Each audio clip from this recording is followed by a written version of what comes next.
சூப்பரான ஒரு ஜஸ்ட் ஒரு கோட் தான் பார்க்க போகிறோம். நாங்கள் ஒரு 3 ஒர்க் அவுட் சொல்லிட்டு இந்த 3 ஒர்க் செஞ்சீங்கன்னா உங்களுக்கு ஜஸ்ட்டு சூப்பராக பூஸ்ட் ஆகும். ஃபஸ்ட் ஒரு பார்த்துக்கோங்க. இன்னும் கம்பியோ விளையாடி இந்த மாதிரி செவரோ இல்லையா நின்று போங்க.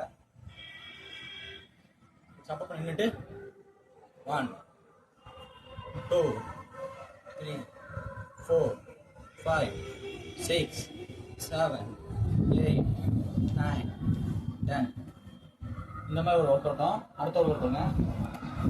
செவரில் சாப்பிட்டுக்கோங்க. 1 2 3 4 5 இந்த மாதிரி ஒர்க் அவுட் பண்ணுங்க. அப்புறம் அடுத்த ஒர்க் அவுட் பண்ணுங்க. எல்லாம் சிம்பிளான ஒர்க் அவுட் தான். இது எல்லாத்துக்குமே பண்ண முடியும். டைமண்ட் புஷ்அப் தான். சூப்பரான ஒர்க் அவுட் இது. 1 2 3 4 5 6 7 8 9 10. ஓகே ஃப்ரெண்ட்ஸ், இந்த வீடியோ பிடிச்சிருந்தா லைக் பண்ணிடுங்க.